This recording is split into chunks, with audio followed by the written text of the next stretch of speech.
السلام علیکم ورحمۃ اللہ وبرکاتہ۔ بسم اللہ الرحمن الرحیم۔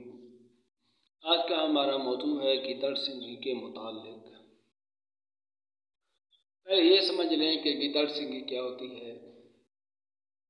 کچھ لوگ اس کو گیدڑ کی ناف قرار دیتے ہیں کہ یہ گیدڑ کی ناف ہوتی ہے، اور کچھ کہتے ہیں کہ گیدڑ کے سر کے اوپر جو بالوں کا گچھا ہوتا ہے اس کو گیدڑ سنگھی کہا جاتا ہے۔ کچھ یہ کہتے ہیں کہ گیدڑ کے سر کے اوپر ایک خاص سینگ نکلتا ہے جو گلہری کی طرح ہوتا ہے، اسے گیدڑ سنگھی کہا جاتا ہے۔ یہ باتیں عوام کے اندر بس ایسے مشہور و معروف ہیں۔ حقیقت یہ ہے کہ ایک خاص گیدڑ ہوتا ہے کہ اس کے سر کے اوپر دانہ ابھر آتا ہے، بالکل دانے کی طرح ہوتا ہے۔ جس طرح آدمی کے جسم کے اوپر دانے نکل آتے ہیں، اسی طرح گیدڑ کے سر کے اوپر ایک خاص دانہ ابھر آتا ہے۔ پھر عاملین حضرات اس کو نکلوا لیتے ہیں جڑ سمیت، پھر اس کو سندور کے اندر رکھتے ہیں، دباتے ہیں۔ اس کو گیدڑ سنگھی کہا جاتا ہے۔ باقی جو مختلف اقوال ہیں، مختلف باتیں ہیں اس کے متعلق، وہ عوام کے اندر کافی حد تک غلط مشہور ہے۔ کچھ کہتے ہیں کہ جی یہ اصلی گیدڑ سنگھی ہوتی ہے، یہ نقلی گیدڑ سنگھی ہوتی ہے۔ تو اصلی گیدڑ سنگھی وہی ہوتی ہے جو ایک دانہ گیدڑ کے سر کے اندر ابھر کر آتا ہے۔ ہر گیدڑ کے اوپر بھی وہ نہیں ہوتا، کسی کسی کے اوپر وہ ہوتا ہے۔ تو عاملین اسے جڑ سمیت نکلوا لیتے ہیں، پھر سندور کے اندر اس کو دباتے ہیں، اس کی دباغت کرتے ہیں۔ اس کو گیدڑ سنگھی کہا جاتا ہے۔ باقی جو اس کے متعلق یہ باتیں مشہور ہیں کہ جی اس سے آدمی امیر بن جاتا ہے، رزق برسات کی طرح اس پر برستا ہے، اور آدمی دنوں کے اندر ہی کیا بن جاتا ہے، کروڑ پتی بن جاتا ہے، لاکھ پتی بن جاتا ہے، ارب پتی بن جاتا ہے۔ یہ محض قیاس آرائیاں ہیں، اور لوگ اس کو خیر و برکت کے لیے بھی رکھتے ہیں کہ اس کے اندر بہت بڑے بڑے راز ہوتے ہیں، بندہ امیر بن جاتا ہے۔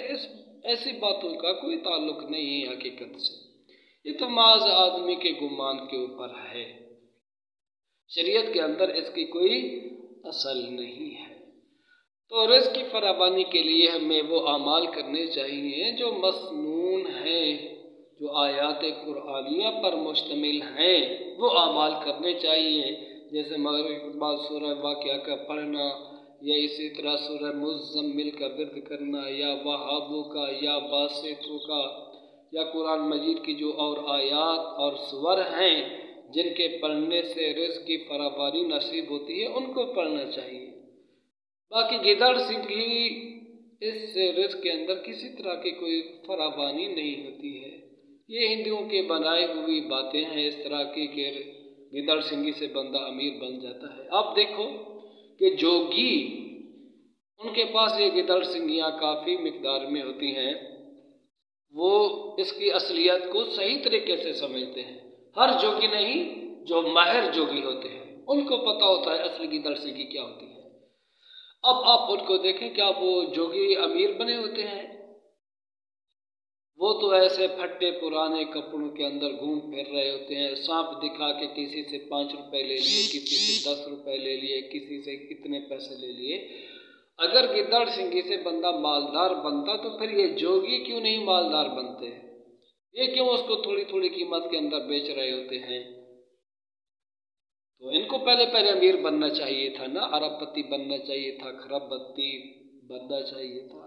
وہ تو غریب ہوتے ہیں، ان کے پاس اتنی وسعت، اتنی مالی فراوانی نہیں ہوتی ہے، بس در در کی ٹھوکریں کھاتے رہتے ہیں۔